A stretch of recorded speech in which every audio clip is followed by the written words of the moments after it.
ॐ यो ब्रह्माणं विदधाति पूर्वम् यो वै वेदांश्च प्रहिणोति तस्मै तं देवमात्मबुद्धिप्रकाशम् मुमुक्षुर्वै शरणमहं प्रपद्ये। ॐ शान्तिः शान्तिः शान्तिः। ॐ नमो ब्रह्मादिभ्यो ब्रह्मविद्या सम्प्रदायकर्तृभ्यो वंशऋषिभ्यो महद्भ्यो नमो गुरुभ्यः। सर्वोपप्लवरहितः प्रज्ञानघनः प्रत्यगर्थो ब्रह्मैवाहमस्मि ब्रह्मैवाहमस्मि। ॐ नारायणं पद्मभवं वसिष्ठं शक्तिं च तत्पुत्रपराशरं च व्यासं शुकं गौडपदं महान्तं गोविन्दयोगीन्द्रमथास्य शिष्यं श्रीशङ्कराचार्यमथास्य पद्मपादं च हस्तामलकं च शिष्यम् वार्तिककारमन्यान् अस्मद्गुरून् सन्ततमानतोऽस्मि। श्रुतिस्मृतिपुराणानाम् आलयं करुणालयं नमामि भगवत्पादं शङ्करं लोकशङ्करम् शङ्करं शङ्कराचार्यं केशवं बादरायणं सूत्रभाष्यकृतौ वन्दे पुनः पुनः। ईश्वरो गुरुरात्मेति मूर्तिभेदविभागिने व्योमवद्व्याप्तदेहाय दक्षिणामूर्तये नमः। सर्ववेदान्तसिद्धान्त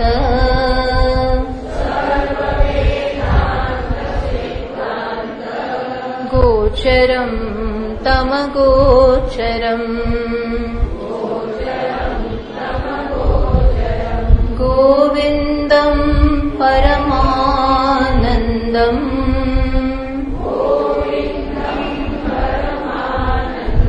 सद्गुरुं प्रणतोऽस्म्यहम्।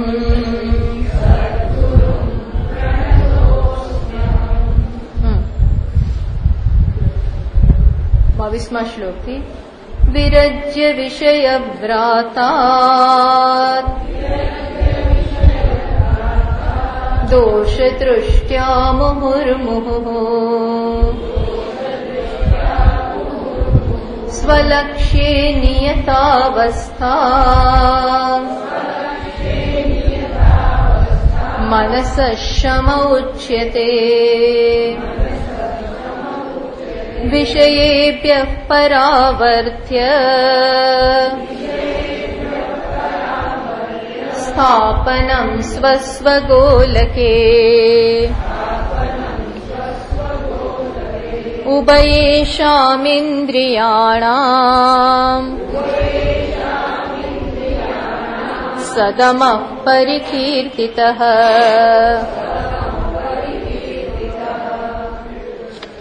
बाह्यानालम्बनं वृत्तेः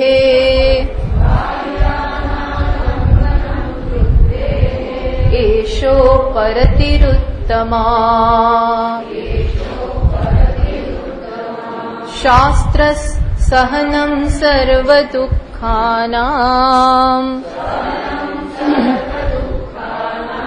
अप्रतीकारपूर्वकम् चिन्ताविलापरहितम् सा तितिक्षा निगद्यते शास्त्रस्य गुरुवाक्यस्य सत्यबुद्ध्यावधारणा सा श्रद्धा कथिता सद्भिः यया वस्तूपलभ्यते सम्यक् स्थापनं बुद्धेः शुद्धे ब्रह्मणि सर्वदा तत्समाधानमित्युक्तम् न तु चित्तस्य लालनम् अहङ्कारादिदेहान्तान् बन्धानज्ञानकल्पितान् स्वस्वरूपावबोधेन मोक्तुमिच्छामुमुक्षुता. તો અહીં સુધી આપણે આવેલા. આ બધા શ્લોકો જરા બરોબર યાદ રહી જાય તો બહુ સારું. આ બધા શ્લોક બહુ સુંદર છે. વારંવાર આ બધા કોટ થતા હોય છે. એટલે આટલા સમાધિ ષટક સાધન ચતુષ્ટય સંપત્તિના એટલા શ્લોક છે નિત્ય વિવેકથી માંડીને એ બધા જરાક બરોબર ગોખી નાખવાના. તો શું કહ્યું છેલ્લે શેની વાત કરી? સમાધાનમ. સમાધાનમ એટલે શું? અહીંયા બહુ સરસ અર્થ આપ્યો સમાધાનમનો. સમ્યક સ્થાપનમ બુદ્ધેહે શુદ્ધે બ્રહ્મણી સર્વદા. સર્વદા હંમેશા બુદ્ધિને ક્યાં સ્થાપિત કરવાની? તો કે શુદ્ધ બ્રહ્મમાં, નિર્ગુણ બ્રહ્મમાં. આ હવે એડવાન્સ્ડ. સગુણમાં પણ સ્થાપી શકાય, એ કઈ એવું કઈ ખોટું નથી. પણ અહીં વિવેક ચૂડામણી છે ને, એટલે ગ્રંથનું નામ શું છે? વિવેક ચૂડામણી. આ વિવેક એટલે શું છે? મુખ્યત્વે દ્રષ્ટા દ્રશ્યનો વિવેક, બ્રહ્મનો અને જગતનો વિવેક, આ બધું ભેગું થઈ ગયું છે. એટલે એમને વિવેક, એમને છૂટા પાડવા. આ પ્રકારનો આ ગ્રંથનો વિષય એટલે બહુ સૂક્ષ્મ વિષય છે. સગુણ એટલે જે રૂપવાળું ગુણવાળો ઈશ્વર છે. તો ત્યાં બહુ વિવેકની આવશ્યકતા નથી. એ ઈશ્વર પ્રત્યે આપણી ભક્તિ હોય એ બરોબર છે, પણ એટલે મહાન વિવેકની આવશ્યકતા નથી હોતી. એટલે અહીં તો શું કહ્યું છે કે બુદ્ધિને ક્યાં સ્થાપિત કરવાની? તો કે નિર્ગુણ બ્રહ્મમાં. અને કઈ રીતે? તો કે આ નિર્ગુણ નિરાકાર છે અને જે બીજું બધું દેખાય છે એ મિથ્યા છે. આ નિર્ગુણ જ સત્ય છે. જે દેખાય છે એ મિથ્યા છે. જોનાર જ સત્ય છે. જે દેખાય છે, જે દૃશ્ય છે એ બધું મિથ્યા છે. આ પ્રકારે બુદ્ધિને સતત ક્યાં સ્થાપિત કરવાની? નિર્ગુણ બ્રહ્મમાં. આને શું કહેવાય? સમાધાન. એટલે સમાધાનમ એટલે સમાધિ. આપણે જોઈશું દૃશ્ય વિવેકમાં કે સમાધાનનો અર્થ શું થાય છે? સમાધિ. સારી સમ્યક આધાનમ. બહુ સારી રીતે બુદ્ધિ બીજે બધેથી નિવૃત્ત થઈ અને બીજે બધેથી નિવૃત્ત ન થાય તો આત્મામાં ન લાગી શકે. એટલે બીજે બધેથી બુદ્ધિ નિવૃત્ત થઈ જાય, એમાં રસ નથી, અથવા વિવેકના પરિણામે અભ્યાસને કારણે બીજે બધેથી બુદ્ધિ નિવૃત્ત થઈ છે, સંકેલાઈ ગઈ છે અને હવે ક્યાં? પ્રયત્ન રહિત બ્રહ્મમાં એટલે કે આત્મામાં અસ્થિ ભાતિ પ્રિયમાં સ્થાપિત થઈ જાય. આને શું કહેવાય? સમાધાન. સમાધાન એટલે મનને ફોસલાવવું ને એ બધું હવે નથી. મનને ફોસલાવીને ચોકલેટ આપવી ને આમ તેમ કરવું, આ બધું નથી. એને લાડ લડાવવાનું આવું કશું નથી. હવે બુદ્ધિમાં ઘણું બધું જ્ઞાન છે. બુદ્ધિ હવે ઘણી સમજદાર બની છે અને આત્માની કિંમત એને સમજાણી છે. આત્મામાં રસ જન્મ્યો છે. એટલે હવે જાતે જ બ્રહ્મમાં નિવૃત્ત થઈ જાય છે. આને કહેવાય સમાધાન. એ વાત થઈ. પછી હવે કે છે મુમુક્ષુતા એતાદૃશમ સાધનગણ મંડિતસ્યૈવ મુમુક્ષુત્વમ સંભવતી ન અન્યસ્ય ઇદાનીમ મુમુક્ષુત્વમ. જે અહીં સુધી પહોંચેલો છે અથવા જેનામાં આ પ્રકારના ગુણ છે એનામાં જ મુમુક્ષુતા સંભવ છે.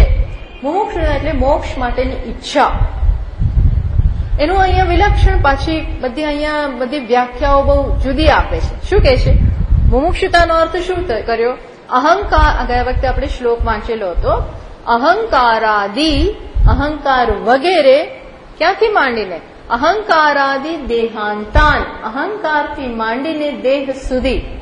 એટલે અહંકાર, પછી બુદ્ધિ, પછી મન, પછી પ્રાણ, પછી ઇન્દ્રિયો અને દેહ, આ બધા જ જેને આત્મા માની લેવામાં આવ્યા છે એ બધા શું છે? આત્મા નથી, પરંતુ અનાત્મા છે, જડ છે અને બંધન જન્માવનારા છે.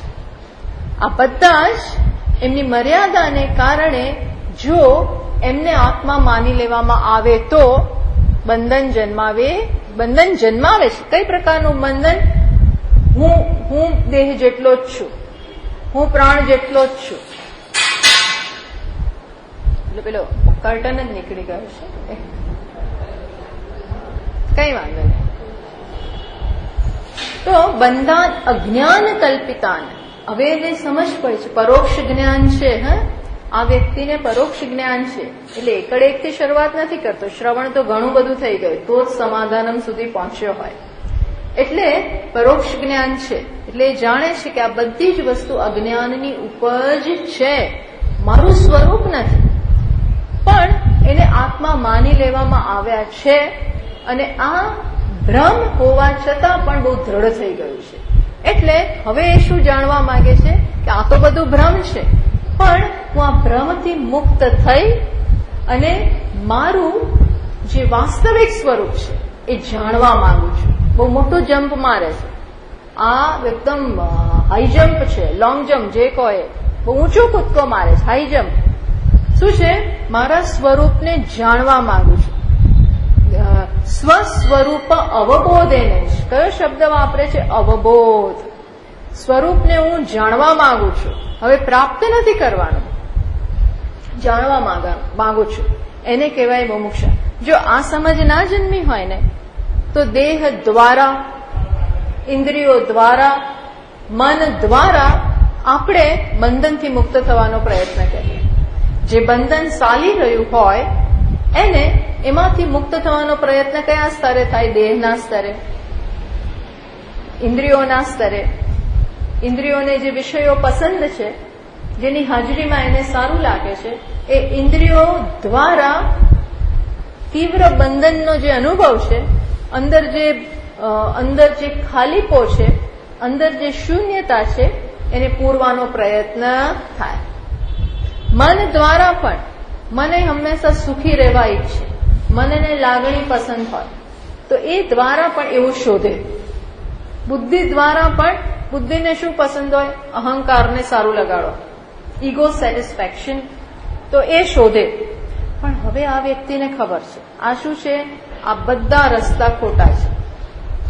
અત્યાર સુધી આ બધા દ્વારા પ્રાપ્ત કરવાનો પ્રયત્ન થયો, પણ હવે ખબર પડી કે આ તો મારામાં જે ફિલિંગ્સ જન્માવે છે એ વાસ્તવિક નથી.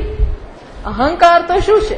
અહંકાર તો અંતઃકરણમ એતેષુ ચક્ષુરાદિષુ વર્ષમણી અહમિતિ અભિમાનેન તિષ્ઠતિ આભાસ તેજસા અહંકારસ્ય વિજ્ઞેય. આ બધામાં અંતઃકરણ, ચક્ષુ, આ બધામાં જે અહમ ભાવ છે, આ બધાને અહમ માની લેવામાં આવ્યા છે, એ અહંકાર છે.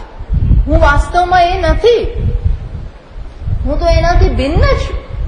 આત્મામાં દેહ વગેરે નથી અને માટે દેહના ધર્મો પણ, મનના ધર્મ, પ્રાણના ધર્મ, ઇન્દ્રિયના ધર્મ, ઇન્દ્રિયોનો સ્વભાવ એકે મારો નથી. અત્યાર સુધી ત્યાંનું મારામાં મૂકવામાં આવેલું છે. આ હવે સમજ પડી એટલે હવે આ બધામાંથી મુક્ત થઈ અને મારું પોતાનું સ્વરૂપ જાણવા માંગુ છું. આને કહેવાય મુમુક્ષુતા. એટલે કે છે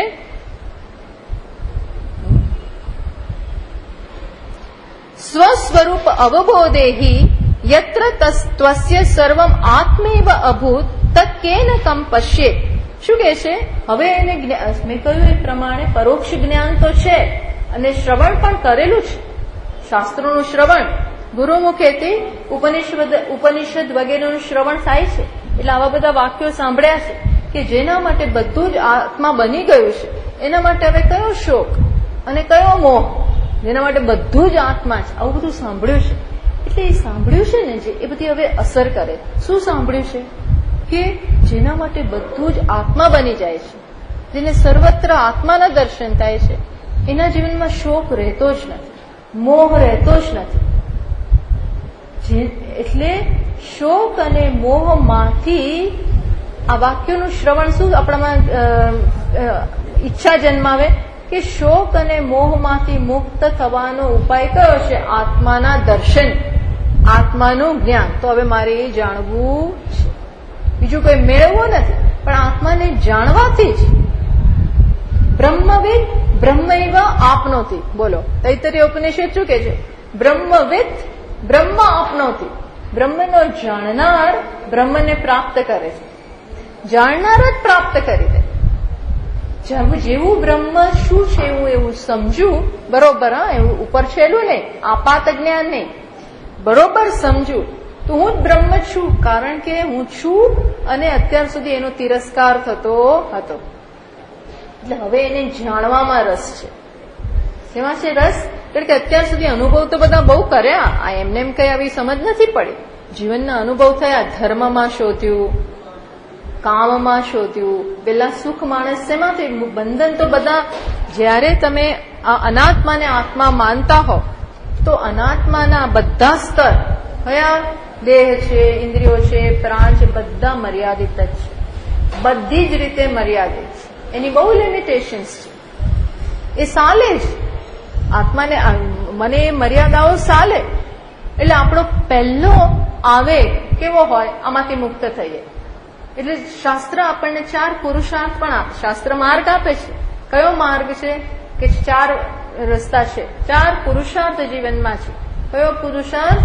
કામ, અર્થ, ધર્મ, મોક્ષ. ક્રમ આવે આ પ્રમાણે. બોલવામાં ધર્મ, અર્થ, કામ, મોક્ષ બોલીએ છીએ, પણ અર્થ ક્રમ પ્રમાણે જીવનમાં સૌથી પહેલો કયો પુરુષાર્થ આવે? કામ પુરુષાર્થ.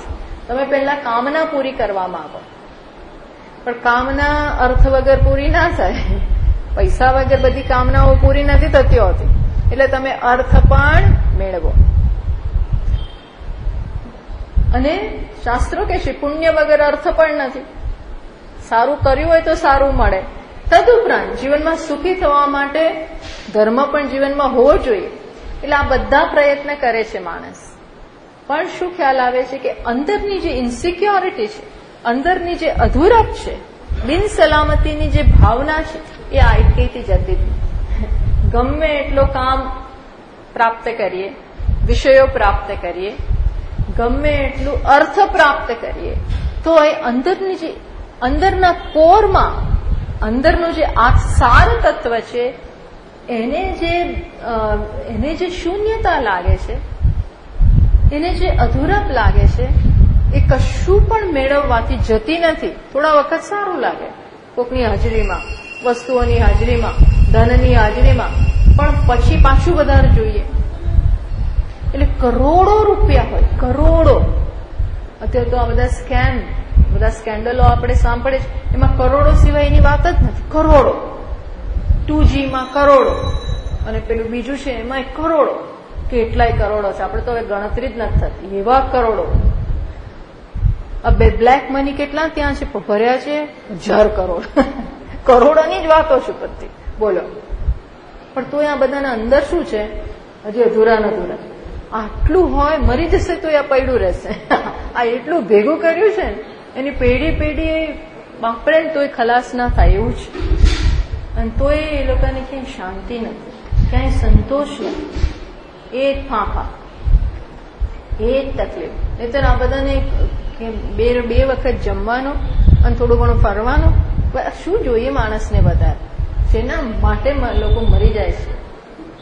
પણ તોય અંદરની અધૂરપ, અહીંયા અધૂરપ જે છે ને, આ બહુ મોટી બુદ્ધિ જોઈએ સમજવા માટે કે અહીંની અધૂરપ કશાયથી પૂરાતી નથી. કોઈ વસ્તુ એને કંઈ પણ ચલો આ લઈ આવ્યા, બસ પૂરો થઈ ગયો એવું નહીં થાય. આ સમજવાની બસ હવે કાંઈ નહીં જોઈએ એવું કોઈ દિવસ નહીં થાય. આ 15 દિવસ જ ચાલશે. આની સાથે જે આપણને થોડી વાર સારું લાગે છે આ લાંબુ નથી ટકવાનું. જો ટકતું હોય તો તમે મને કહો આ બધા કોઈ જરૂર પડે?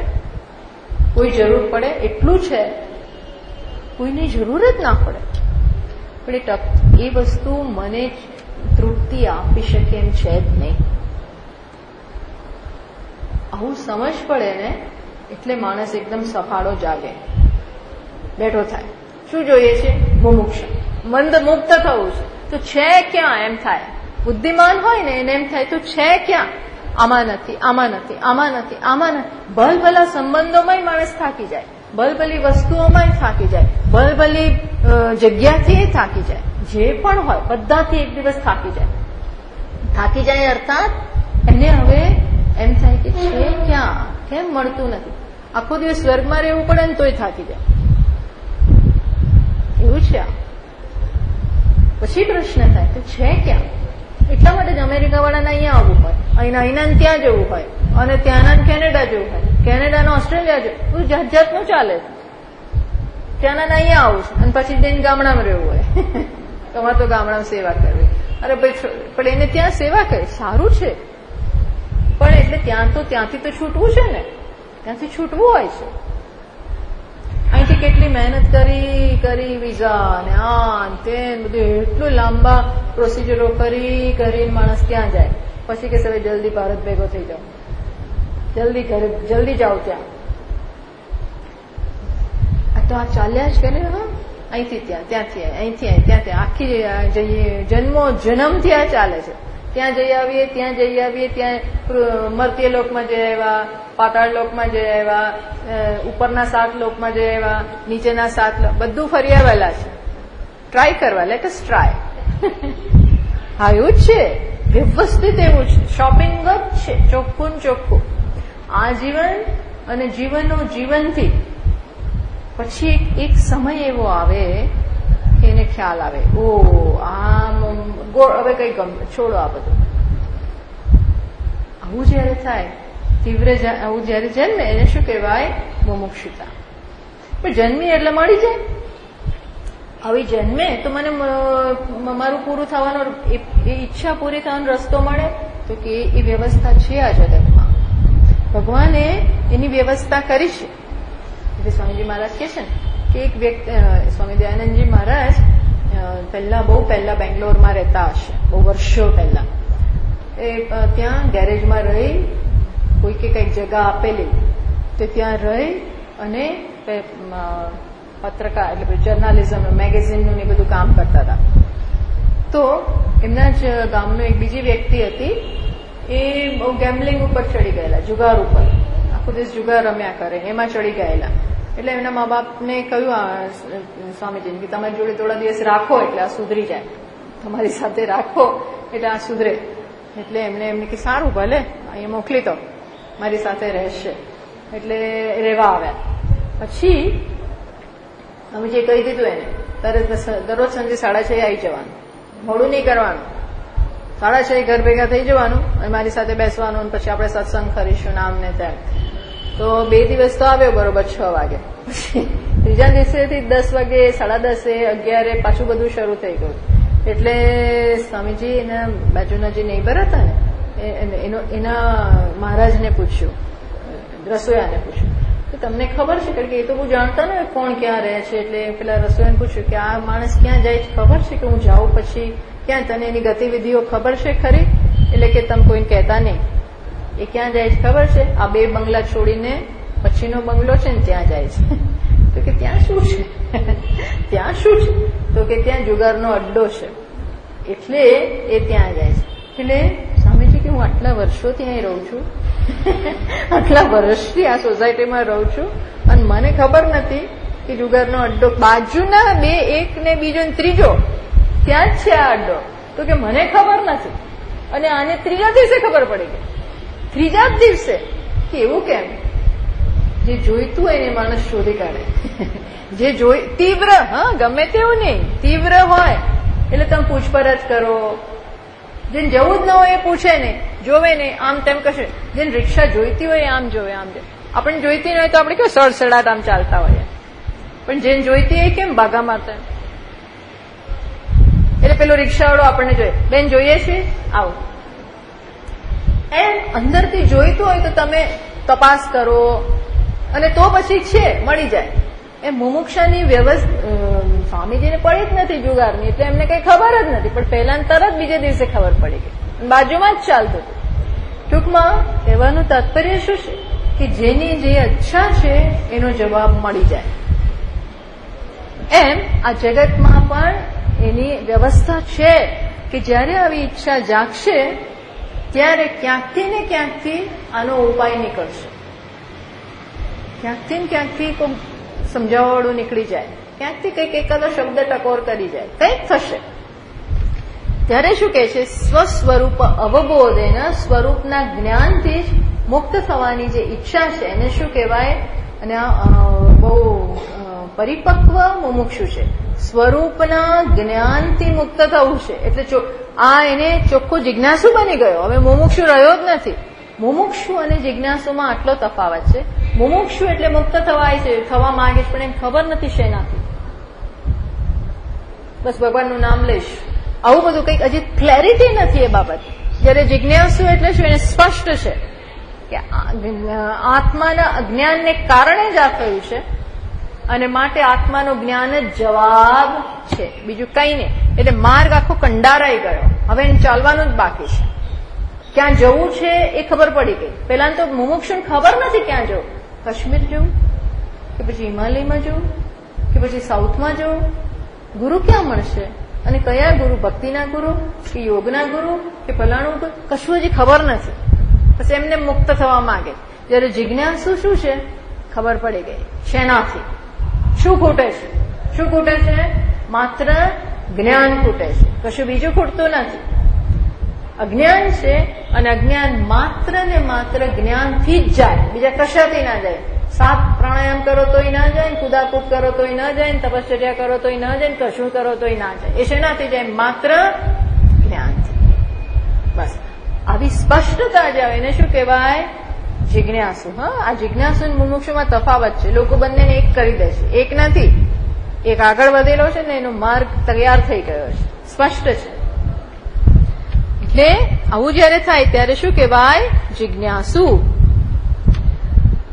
ઇતિ શ્રુત્યા સ્વવ્યતિરિક્તસ્ય કસ્યાપી માન અભાવેન કોશ પંચાત્મક બંધ નિવૃત્તિ અત્યંતમિતિ ભાવઃ. હવે શું છે, એને આ પંચકોશમાંથી આપણા પોતાના સ્વરૂપને અત્યારે આવૃત્ત કરી દેનારા 5 પ્રકારના ભ્રમ છે. પંચકોશ એટલે શું? 5 પ્રકારના જુદા જુદા ભ્રમ. 5 કોશ એટલે અંદર 5 ગુફાઓ નથી, પણ શું છે? 5 પ્રકારના ભ્રમ.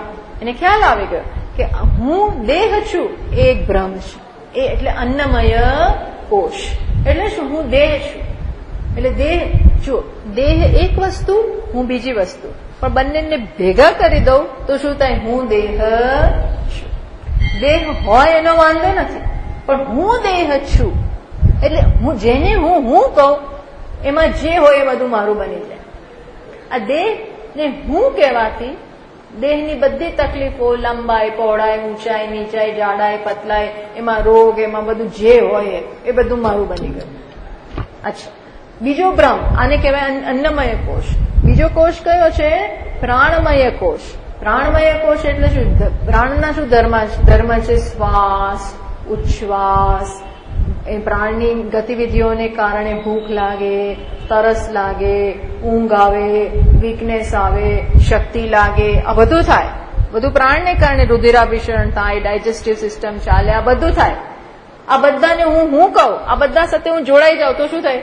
આજકાલ શ્વાસની બહુ તકલીફ છે, અથવા તો નબળા પડી ગયા છે. અરે તું નબળો નથી પડી ગયા, પ્રાણ નબળા પડી ગયા છે. અથવા તો એવી ભૂખ લાગે છે, કંઈક અંદર કંઈક થઈ ગયું છે. આ ભૂખ લાગવી એ પ્રાણનો ધર્મ. તરસ લાગવી એ પ્રાણનો ધર્મ, ઉલટી થવી એ પ્રાણનો ધર્મ. આ બધા પ્રાણના ધર્મો છે, મારા નહીં.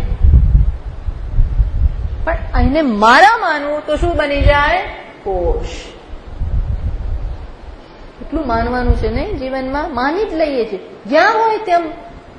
મને આપણે જોઈશું ધ્રુવ દ્રશ્યો એકમાં, આ માની લેવાને કારણે જેને તેની સાથે જોડાઈ ગયા છે, આ બધું કાઢો બહાર આવે. ધ્રુવ દ્રશ્ય વિવેકમાં કચરા બહાર કાઢવાની જ વાત છે.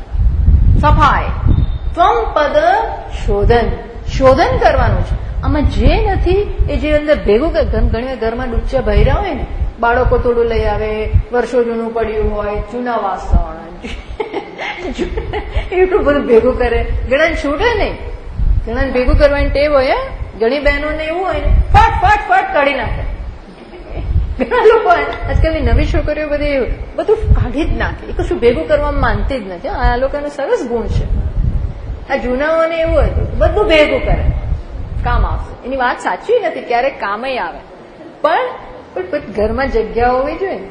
જૂની ખુરશી રાખી મૂકી, એક પાયા વગરની હોય,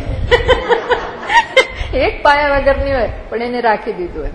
ટેબલનું ઉપરનું નીકળી ગયું પણ એને અંદર રાખે. એટલે માળ્યું તો છે આવા બધાથી જ ભરેલું હોય. પછી પેલી આવે થોડા દિવસ આવું બધું જોવે, પછી એકદમ એક બધું હાથમાં લે અને જે હોય બધો જે કચરો કાઢે, અમે જોયેલું છે, બધું કાઢે બહાર અને ફેંકી દે. મમ્મી કઈ રાખવાનું નથી, આ ભેરું કર કર કર, નવું કઈ લેવાતું, વસાવાનું નવું, બધું સસ્તું મળે છે. આ શું તમે આ જૂના છોડતા નથી? પેલા જીવ ના ચાલે અને અમને કઈ મુશ્કેલી જ ના પડે. આવું છે. પણ એવું ભેગું કરવાને કારણે એટલો ભાર વધી જાય, ભાર વધી જાય, ભાર વધી જાય. કશી ઘરમાં જગ્યા, આમ 4 રૂમ 5 રૂમ, પણ બધા ભરેલા, ઠસો ઠસ, ઠસો ઠસ બધું ભરેલું. જૂની સાડીઓ, જૂના કપડા, બધું કાઢી નાખે. પણ બેરા મૂંગામાં આપ્યા આવો, ત્યાં આપ્યા આવો, આમ કરી નાખો, તેમ કરી નાખો, કશું રાખવાનું નથી. બધું કચરું બહાર, હલકું હલકું હલકું, એ બધું હલકું થઈ જાય. એ માહિતી બધું હલકું કરવાનું છે. બધું બહુ ભેગું કર્યું ને, હલકું કરવાનું છે. દેહને અંદર મૂકી દીધો. જે છે એને જેનું જે સ્થાન છે ત્યાં રહેવા દો, અંદર નાખવાની જરૂર નથી. એટલે છોકરાઓ બહાર રમવા જાય ને, નાના નાના બધા બહારના ડૂચા અંદર લઈ આવે, છીપોલીઓ લઈ આવે, પથરાઓ લઈ આવે, પેલું લઈ, બધું ઘરમાં રાખે. એમાં અંદર બધું ભર્યું છે કચરો. અન્નમય, પ્રાણમય, મનોમય, મનનું જે બધું, મનમાં તો બહુ તકલીફો છે. મનમાં 1000 પ્રકારની વૃત્તિઓ ઉઠે, બધા સાથે જોડાઈ જઈએ. મનમાં કામની વૃત્તિ, હું કામી છું. મનમાં ક્રોધની વૃત્તિ, હું ક્રોધી છું. મનમાં સુખની વૃત્તિ, હું સુખી છું. અરે છૂટું પાડ તો કે નહીં, હું એ છું. એટલે આ તો ત્રીજો ભ્રમ થયો. મન સાથે જોડાઈ જવાને કારણે મન જેટલું એટલો હું બની જાઉં. બુદ્ધિમાં જુદી પ્રકારની વૃત્તિઓ ઉઠે. જાણું છું, વેદાંતી છું, હવે મારે કથા બતાવ ના જવાય. કથાવાળા હોય તો કે વેદાંતિઓને શું રવાડે ના ચડશો, વેદાંતિઓને રવાડે ના ચડશો. સાંભળો તમે, ભગવાનનું નામ લો. એટલે દરેકને પોતાની સમજ છે કે હું આ બુદ્ધિના ભ્રમ છે. બુદ્ધિનું અમુક પ્રકારનું સ્ટેટ, બુદ્ધિનું અમુક છે, એનું એક લેવલ છે, પણ એની સાથે હું જોડાઈ જાઉં, એને કાઢો. વિજ્ઞાનમય બુદ્ધિમાં જે વિજ્ઞાન છે એની સાથે જોડાઈ જાય છે, એ પણ શું બની જાય છે? ભ્રમ. આ બધા ભ્રમના ઢગલા છે. ભ્રમના ઢગલા છે. એમાં આત્મા નીચે દબાઈ ગયો છે, આ ઢગલાઓની વચ્ચે. એમાંથી એને મુક્ત કરવાનો છે. આવું જાણી ગયો, આ જાણી ગયો. અહંકારાદિ દેહાંતાન બંધાન અજ્ઞાન કલ્પિતાન. આ બધા અજ્ઞાનમાંથી જન્મેલા ભ્રમ છે, રિયાલિટી નથી. હું દેહ છું એ વાસ્તવિકતા નથી. દેહ વાસ્તવિકતા, અન્ડરસ્ટેન્ડ. દેહ વાસ્તવિકતા, હું વાસ્તવિકતા, પણ હું દેહ છું એ વાસ્તવિકતા નથી. એ શું છે? દેહને અને હુંને જોડી દેવાથી જન્મેલો ભ્રમ, બીજું કશું જ નહીં. કશું જ નહીં. એની કોઈ વાસ્તવિકતા નથી. દેહની વાસ્તવિકતા, આ પંચમહાભૂતનો બનેલો દેહ વ્યવહારિક સત્તામાં આવે. હું આત્મા કઈ સત્તામાં આવે? પારમાર્થિક સત્તામાં. આ પારમાર્થિક સત્તા અને વ્યવહારિક સત્તા આ બંનેને ભેગી કરતો. પછી શું જન્મે? ત્રીજી વસ્તુ. કઈ વસ્તુ જન્મે? જીવસૃષ્ટિ. હું ફલાણો છું. એટલે હવે આને ખબર પડી કે આ તો બધું ખોટું ચાલે છે, એટલે આમાંથી મુક્ત થવું છે. એને કહેવાય મુમુક્ષુતા. એને મુમુક્ષુતા કહેવાય. પણ પછી આ મુમુક્ષુતા કેવી હોય? જરા ધીમી હોય, બહુ પ્રજ્વલિત ના હોય. મુક્ત તો થવું છે, બધું જાણી લીધું, શું તકલીફ છે, કરીશું. હવે ક્યાં, હજી તો સમય ઘણો છે, કરીશું. ખબર પડી ગઈ છે હવે રિટાયરમેન્ટ પછી આ જ બધું કરવું છે. અથવા તો રિટાયર થઈ ગયા પછી પણ જરા ફરી આવું બધે, હજી તો હમણાં જ રિટાયર થયો એટલે હવે જરા ફરી આવું, આમ કરી આવું, તેમ કરી આવું, પછી આ કરીશ. આ બધું છે ને એવું નહીં, હમણાં ને હમણાં જ. એટલે મુમુક્ષુતાના શું હોય છે? લેવલ્સ. મુમુક્ષુતાના પણ કેટેગરી હોય છે. એટલે એ હવે અહીંયા આપણને વર્ણન કરે છે કે મુમુક્ષુતા કેવી છે? મંદ મધ્યમ, મધ્યમ કે પછી તીવ્ર, એ કહેશે. ઇયં તાવત મુમુક્ષુતા ત્રિવિધા. 3 પ્રકારની મુમુક્ષુતા છે. મંદા, મધ્યમા, પ્રવૃદ્ધા. 3 પ્રકારની છે. સૌથી ઉતરતી કઈ? તો કે મંદ. મંદ એટલે એમાં હજી કોઈ પ્રકાશ, હજી જુસ્સો નથી આવતો. મંદ. મધ્યમ એટલે થોડું ઘણું થયું છે કે ના હવે કરવું જ જોઈએ, વાત તો સાચી છે, વાત સાચી છે, મુક્ત તો થવું જ જોઈએ અને હવે પ્રયત્ન બધો જ કરીશું, થોડો શરૂ કરતી, પણ પાછું કંઈક આવે ને બંધ પડી જાય, પાછું કંઈક આવે ને બંધ પડી જાય. બહુ અવરોધ બહુ આવે, આંતરિક ને બાહ્ય. પણ ત્રીજું કેવું? પ્રવૃદ્ધા. પ્રકર્ષેણ. એવું જાગ્યું છે, એવી આમ રંગ એવો લાગ્યો કે છૂટે જ નહીં, ઘેરો રંગ લાગી જાય. એને શું કહેવાય? એ કામની વસ્તુ છે. એટલે પેલી બે નકામી નહીં, એ બંનેને પેલું આપણે પ્રાઇમસ કરતા હોય મને યાદ આવે, હવે આપણે કરતા જઈએ થોડી વારમાં ચાલે ને પછી જે આમ મારીએ, પંપ કરીએ એવું જોર જોરથી અને પછી એને સળગાવીએ એટલે પછી થાય. એમ આને એમ જરા ફોર્સ કરવાની જરૂર છે. મંદ અને મધ્યમને એટલો ફોર્સ કરવાની જરૂર છે કે શું બને? પ્રવૃત્ત. મોક્ષસ્ય નિત્ય સુખરૂપત્વેપી સાંસારિક વાસના વાસિતાંતઃકરણાના મોક્ષ ઈચ્છા દુર્લભા. મોક્ષ તો જીવ માત્રનું સ્વરૂપ છે, પણ પેલું અંતઃકરણ અજ્ઞાનથી આચ્છાદિત થઈ ગયું હોવાને કારણે મોટા ભાગના માટે દરેકનું સ્વરૂપ છે મુક્તિ, આત્મા દરેકનું સ્વરૂપ છે. પણ જેનામાં જાગતું નથી, જેને હજી હું બંધનમાં છું એવું ખબર જ નથી પડતી, બોજ સે અચ્છા ચલા જાતા હૈ એવું હોય, ત્યાં સુધી શું થાય? ત્યાં સુધી મુમુક્ષુતા દુર્લભા, એ તો દુર્લભ વસ્તુ થઈ જાય. અધ્યાત્મ શાસ્ત્ર શ્રવણ કાલે જાતા સન કાર્યમાદત. અને સાંભળતી વખતે આવું સાંભળીએ ને જયારે ગુરુજી એવા જોર જોરથી બોલે અથવા તો એના પ્રભાવને કારણે શ્રવણ કરતી વખતે તો એમ જ થાય કે ના હવે મારે બધું જ છોડી જ દેવું છે, હવે મારે લાગી જ પડવું છે, બસ. આવું થોડી વાર થઈ જાય, એકદમ થઈ જાય, પણ માત્ર ક્યારે?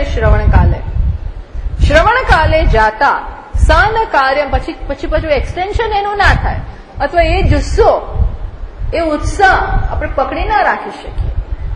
ઘરે જઈને ઉતરી પછી બીજા ક્લાસમાં પાછા એ આપણે આવીએ તો ખરા જ, પણ વચ્ચે એવું નહીં કે પછી સ્વામીની જેમ દર બુધવારે આવીએ છીએ. તમે મંદ કેવી રીતે કહી શકો? અમને મધ્યમ કેવી રીતે કહી શકો?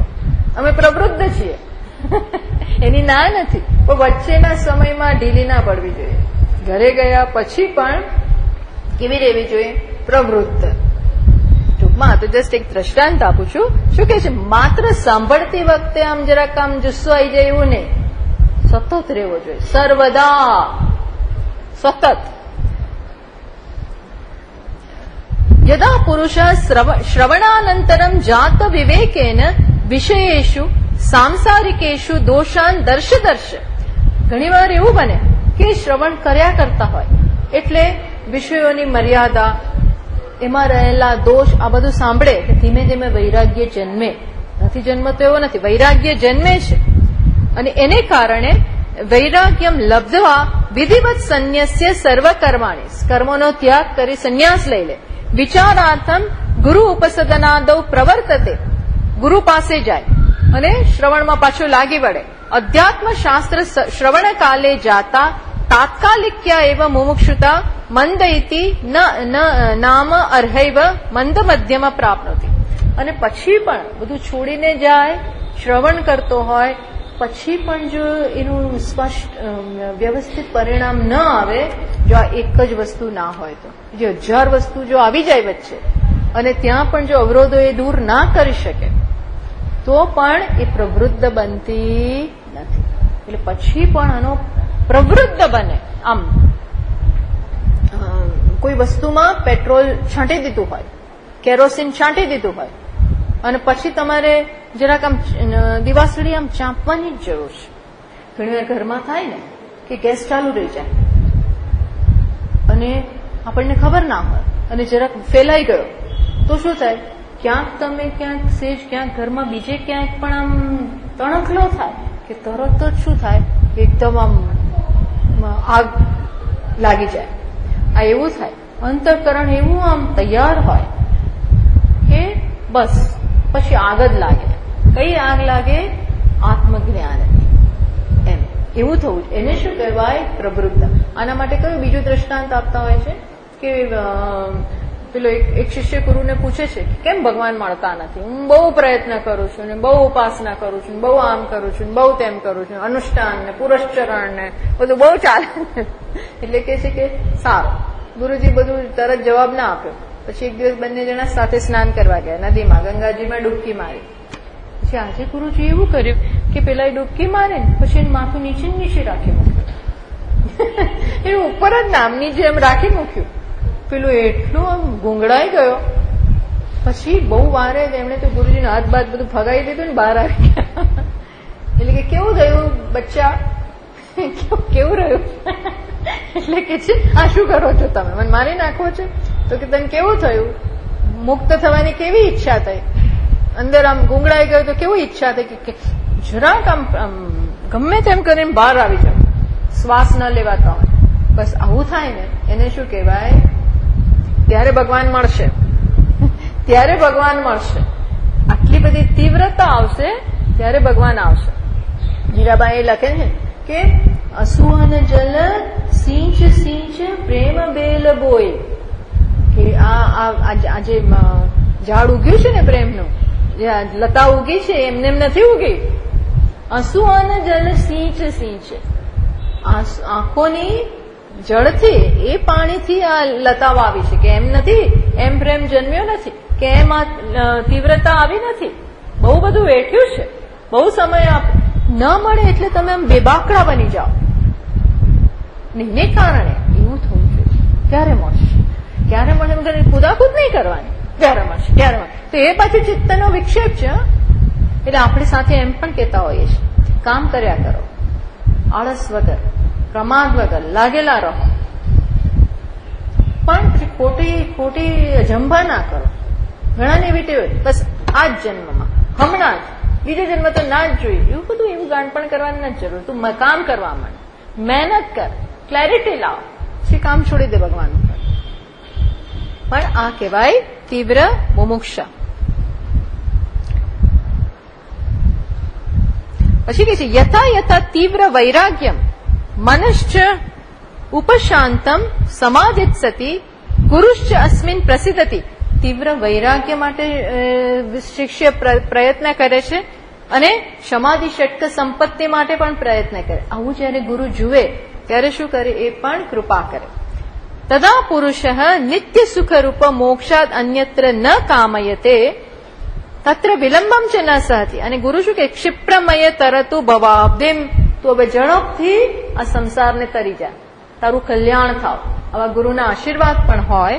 અને પેલાને બીજી ક્યાંય ગુરુ 7 આશીર્વાદ આપે, પણ પેલાને બીજી કામના હોય તો શું કરે?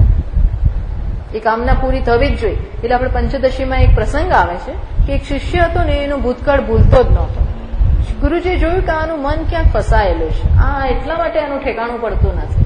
એટલે એક દિવસ એને બોલાવ્યો પ્રાઇવેટમાં અને તારું શું છે, તારું મન ક્યાં છે?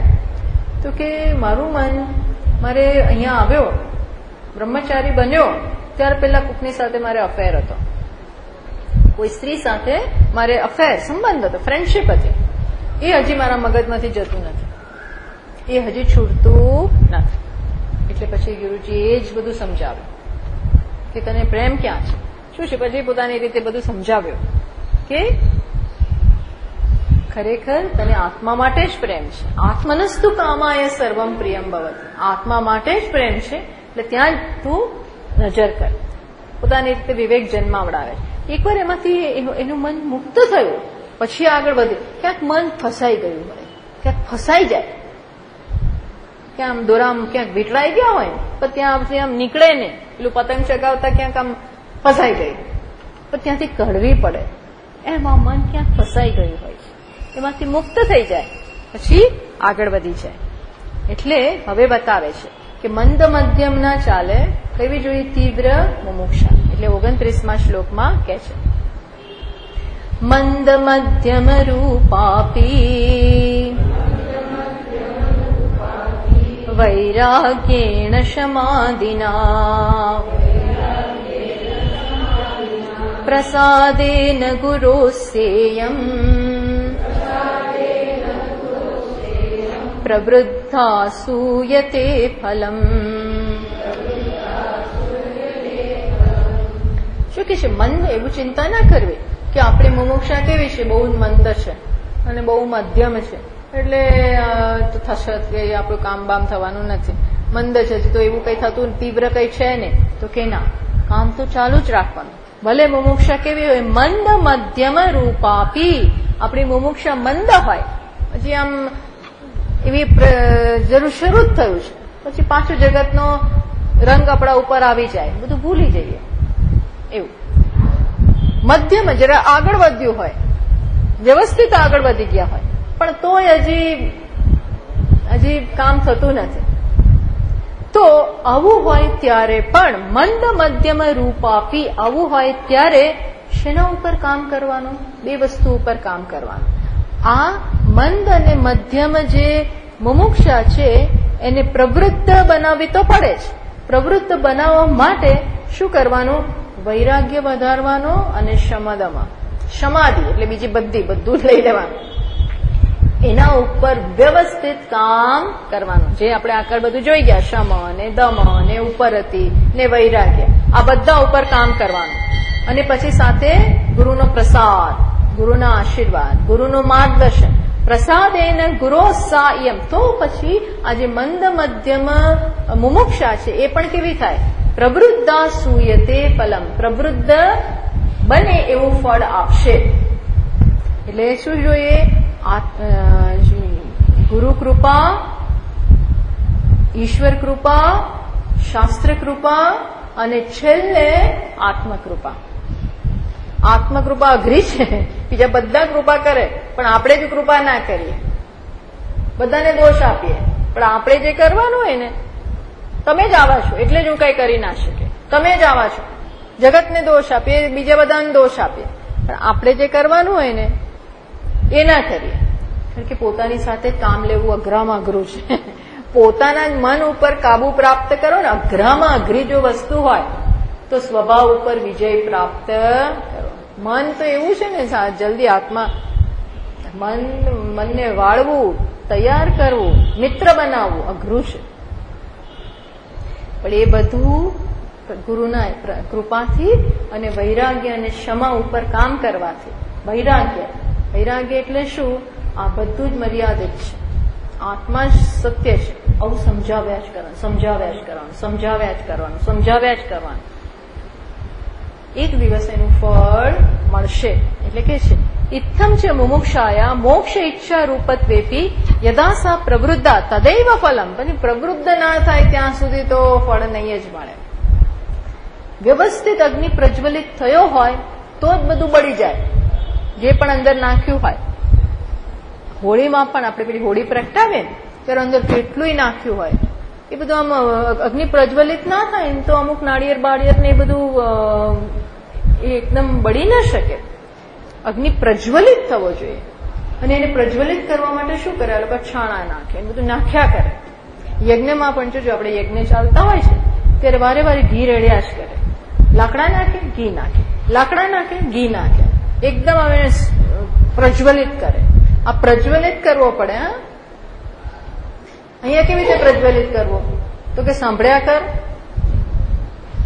કાંઈ નહીં તું સાંભળ્યા જ કર. પણ મને જાતે ચિંતન થતું નથી, જાતે સમજ પડતું કંઈ નહીં, સાંભળ્યા જ કર. ગીતામાં કહે કંઈ જ ના કરીએ, માત્ર સાંભળ્યા જ કરીએ. થોડી વધારે વાર લાગે પણ થાય તો ખરું જ. સતત એમાં પછી આળસ ના કરવી, એમાં આળસ નહીં રાખવાની. કારણ કે એ દરરોજનું તમારે આ એક સ્વાધ્યાય થઈ જ જવો જોઈએ. પછી એ આપણા આખા દિવસ એ વાઇબ્રેશન ચાલે. પેલું જગતનો રંગ આવે એને એની આગળ આપણે આપણું પેલું આ લગાવી જ દેવાનું. જેમ પેલું મચ્છરો કરડી જાય એટલે આપણે પેલું લગાવી દઈએ ઓડોમોસ ક્રીમ લગાવી દઈએ. એમ આ શ્રવણ રૂપી ક્રીમ લગાવી દેવાનું. પછી પેલી અસર ઓછી કરે. એટલે કે છે ગમે તેમ કરી બુદ્ધિ ચલાવીને મુમુક્ષા પ્રવૃત્ત તો કરવી રહી જ, નહીતર બીજા જન્મમાં કરવું પડશે. પછી કરવું તો પડશે જ. તત્ પ્રવૃત્ત્યર્થમ વિષય વૈરાગ્ય સમાધિ ષટ્કમ ગુરુ પ્રસાદ લાભાર્થમ પ્રયત્ન કર્તવ્ય પુરુષે આ બધા માટે પ્રયત્ન કરવો રહ્યો જ. પછી સાધન ચતુષ્ટય મધ્યે દ્વિતીય તુરીય સત્વે સર્વમ તત્ર અસ્તિ. એટલે આ બધામાં સાધન ચતુષ્ટય કહ્યું ને, નિત્યાનિત્ય વસ્તુ વિવેક, પછી વૈરાગ્ય, પછી સમાધિ ષટ્ક સંપત્તિ, પછી મુમુક્ષુતા અને એ 4 થઈ ગયા. અને સમાધિમાં બીજા 6 આવી ગયા, શમ, દમ, ઉપરતિ, શ્રદ્ધા, તિતિક્ષા, આ બધું. એટલે આ 4માં અહીંયા લખે છે દ્વિતીય અને તુરીય, એટલે કે વૈરાગ્ય અને મુમુક્ષુતા. આ સૌથી અગત્યનું છે. આ 4માં સૌથી અગત્યની બીજું અને છેલ્લું. બીજું કયું? વૈરાગ્ય. અને છેલ્લું કયું? મુમુક્ષુ. આ સૌથી અગત્યના છે, એ બતાવે છે. એ બે જો હોય તો બીજું બધાને લઈ આવે. બીજા બધાને લઈ આવવા માટે કેપેબલ કોણ છે? આ બે. આપણે કહીશું ઘણી વાર કે પેલાને કામ સોંપી દે એટલે બધાને કરે, એ બધું કરી નાખશે. કોઈ કહેવાને કામ સોંપો ને એ બધું કરી નાખે. એમાં એક મુખ્ય કામ કોને કરવાનું? વૈરાગ્ય અને મુમુક્ષુતા. એ જ કહે છે 30મા શ્લોક. આપણે માત્ર શ્લોક વાંચીએ. વૈરાગ્યમ ચ મુમુક્ષુત્વમ તીવ્રમ યસ્ય તુ વિદ્યતે તસ્મિન્નેવાર્તવन्तः સ્યુઃ ફલવन्तः શમાદયઃ. શું કે છે? યસ્ય તુ, પરંતુ જેનામાં કઈ બે વસ્તુ તીવ્ર, સ્ટ્રોંગ, એકદમ તીવ્ર, વૈરાગ્યમ મુમુક્ષુ. વૈરાગ્યને શું વ્યાખ્યા કરીએ આગળ જોઈ લો જરા બધા. તદ વૈરાગ્યમ જુગુપ્સા યા દર્શન શ્રવણાદિભિ દેહાદિ બ્રહ્મ પર્યંતે અનિત્ય ભોગ વસ્તુની. દેહથી કઈ પ્રકારનો વૈરાગ્ય અને શેના માટે વૈરાગ્ય? દેહથી માંડીને છેક બ્રહ્મ સુધીનું. બ્રહ્મ એટલે આપણું બ્રહ્મ નહીં, બ્રહ્માજીનો લોક, બ્રહ્મલોક. આ બધા લોક કેવા છે? આંખ વીંચીને આપણે કહી શકીએ અનિત્ય. જળ વિનાશી, જળ પરતંત્ર, મને જ રસ જ. આ બધામાં પછી વૈરાગ્ય એટલે શું કહ્યું? કયો શબ્દ વાપર્યો જોયું તમે? બીજી લાઈનમાં કયો શબ્દ વાપર્યો છે? જુગુપ્સા. જુગુપ્સાનો અર્થ આપણે શું કર્યો તો? હાતુમ ઈચ્છા. મને હાતુમ ઈચ્છા એટલે આપણે ફેંકી દેવાની ઈચ્છા થાય, ફેંકી દેવાની. જુગુપ્સા એને કહેવાય. આપણે આમ જોવાય ના આવે. અહીંયા લખે છે કેવી એના પ્રત્યે આપણે કેવી દ્રષ્ટિ હોય. અહીં લખે છે આ લોકો તો બહુ તીવ્ર, આ તો બધા ભાષા બહુ સ્ટ્રોંગ વાપરે. આ બધા જૂના આચાર્ય એટલે બહુ ઓર્થોડોક્સ માણસો. હા, આ બધા ઓર્થોડોક્સ લોકો છે, એકદમ રિગરસ. એ કયો શબ્દ વાપરે છે કે આ બધા પ્રત્યે કેવી દ્રષ્ટિ, કાકવિષ્ઠા, કાગડાની વિષ્ઠા હોય એને બિચારાને કાગડાને તો કોઈ માન જ નથી ક્યાંય. કાગડાની વિષ્ઠા પ્રત્યે આપણું કેવું જોવું ના ગમે. એવું આપણને ક્યાં થાય? દેહાદિ બ્રહ્મ પર્યંતે, અહીંથી માંડીને એટલે ટૂંકમાં આખા જગત, આખા જગત માટે તિરસ્કાર નહીં. ભલે આ લોકો આવું લખે, તિરસ્કાર નહીં, પણ શું? ભોગ્ય વિષય ના રહે, ભોગ્ય વિષય રહે નહીં, કામનું નથી. જેવું નચિકેતાને હતું. નચિકેતાને શું હતું? તીવ્ર વૈરાગ્ય અને તીવ્ર મુમુક્ષા. યમરાજે બહુ હલાવ્યો, બહુ લલચાવ્યો, બહુ એને બધું આપવાનો પ્રયત્ન, આ લઈ લે, આ લઈ લે, આ લઈ લે, આ લઈ લે. એટલે પછી પેલો કંટાળ, તમારે આપવું હોય તો આપો, નૃત્ય ભૃત્ય તો તમે જ રાખો, મન ના આપશો. એટલે યમરાજા થાકી ગયા, એને આપીને ઓફર કરીને થાકી ગયા. એને જોયું કે આને તો તીવ્ર મુમુક્ષા અને તીવ્ર વૈરાગ્ય, એટલે એવું હોવું જોઈએ. એવું થાય તો શું છે? આ બે હોય તસ્મિન એવ અર્થ, તો એમાં બીજા બધા આવી જ ગયા. કોણ આવી ગયા? નિત્ય વિવેક આવી ગયો, સમાધિ ષટક સંપત્તિ આવી ગઈ, તિતિક્ષા આવી ગઈ. જો આ જોઈતું હોય ને, લોકો બે આપણને સંભળાવી જાય ને, આપણને કે મરવા દો ને, સંભળાવા દો. આ એક કાનથી સાંભળીએ, બીજે કાનથી કાઢી નાખીએ. ભલે ને થઈ ગયો, એને જોયો, મને ક્યાં છે, અને માફ કરી દઈએ, એમ કેવું એ કે. ટૂંકમાં પછી આપણને કઈ સ્પર્શે નહીં. આપણે ક્યારેક મોડું થતું હોય ને ક્યાંક જવાનું, અને કોઈક કંઈક આપણને આપે, કંઈક સંભળાવી દે, આપણે શું કહીએ? પછી છોડતું, અત્યારે છોડ, ને ટ્રેન છૂટી જશે. આવી બધી ત્યારે જો ઝઘડવા બેસીએ પાછા ફરીને તો શું થાય? ટ્રેન છૂટી જાય. એટલે આપણે ધ્યાન ક્યાં હોય? તું છોડ અત્યારે, પછી મળશે બધું, પછી કરીશું. ત્યાં તો પછી આવીને કરીએ, પણ અત્યારે તો જઈએ જ એમ.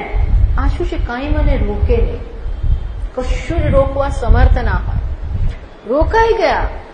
આપણે જંગલમાં કે ક્યાંય જતા હોય ને તો સ્વામીજી પેલા અખંડાનંદજી મહારાજ કે હવે તો એવા જંગલો નથી, બાકી આમ ક્યાંક આપણું ઉપવસ્ત્ર ફસાઈ જાય, રસ્તા એવા સાંકડા હોય, ઝાડ હોય, ઝાંખર હોય, આ બધું હોય તો ક્યાંક ફસાણું, આમ બજાણું, આ કાંટામાં ફસાયું ના. એટલે કે બધે કાઢવા ક્યાં રહીશું? એટલે કાપતા જાઓ, પાકતા જાઓ. પછી કઈ એવું વારો આવે કે આખું ઉપવસ્ત્ર નીકળી જાય, તો કે નીકળવા દો. બાવા બની ગયા દિગંબર, તો કે એ વાંધો નહીં, પણ આ રોકવાનું ને ફસાવાનું ને કાઢવાનું ને ટાંકા મારવાના ને એ બધું ભાવે નહીં. દેર ઇઝ નો ટાઈમ નથી ભાઈ. આપણે ઘણી વાર કે અત્યારે શું છોડ ને, હવે અત્યારે ક્યાં હતું? મોડું થાય છે, મોડું થતું હોય, ફેર અમુક વસ્તુ પછી ટાઈમ જ ના હોય. એમ જેને ખબર છે કે મોડું થાય છે એવું થવું જોઈએ. આપણને એમ થાય કે બહુ સમય જ છે, મોડું થવું જોઈએ. અને મોડું થાય છે એવું થાય ને, એને કહેવાય તીવ્ર મુમુક્ષા અને વૈરાગ્ય. એને પછી સમય જ ના હોય. બસ, તો બીજો બધા આવી ગયા, સમજી લેવાનું. બીજું બધું આવી ગયું. આ હવે પછી જોઈશું. ઓમ પૂર્ણમદ પૂર્ણમિદં પૂર્ણાત પૂર્ણમુદચ્યતે પૂર્ણસ્ય પૂર્ણમાદાય પૂર્ણમેવાવશિષ્યતે. ઓમ શાંતિ શાંતિ શાંતિ. શંકરં શંકરાચાર્યં કેશવં બાદરાયણં ભાષ્યકૃતૌ વંદે ભગવन्तौ પુનઃ પુનઃ. ઈશ્વરો ગુરુરાત્મેતિ મૂર્તિભેદવિભાગિને વ્યોમવદ્વ્યાપ્તદેહાય દક્ષિણામૂર્તયે નમઃ. ઓમ શાંતિ શાંતિ શાંતિ. હરિ ઓમ.